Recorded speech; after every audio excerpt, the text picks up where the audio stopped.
Welcome to the Slop Farm. Enjoy the video. In this video, I will explain how to make affidavit for marriage certificate.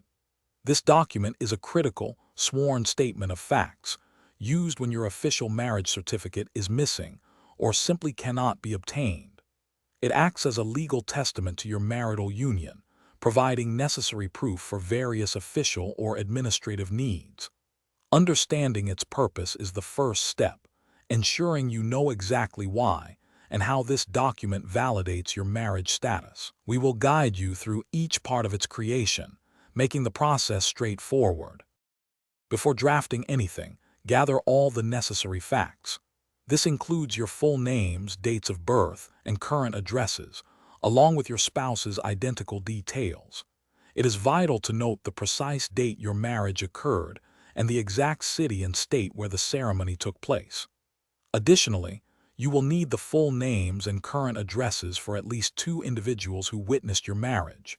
Accuracy here is paramount, as this foundational information will form the core of your affidavit. When structuring your affidavit, start with a clear title at the top, such as Affidavit of Marriage. Immediately follow this with a solemn declaration, affirming that all statements made within the document are true to your personal knowledge.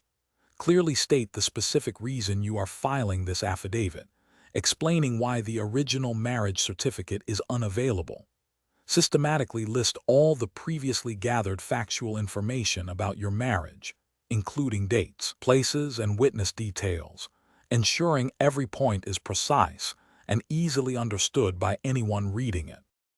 After drafting, the next crucial step involves witnesses and notarization.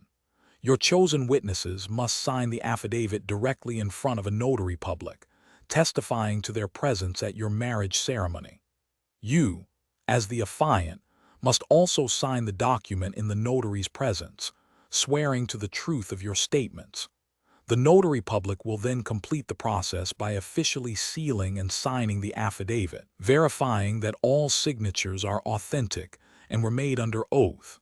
This step legally formalizes the document. Thanks for watching. Consider subscribing if we helped you today.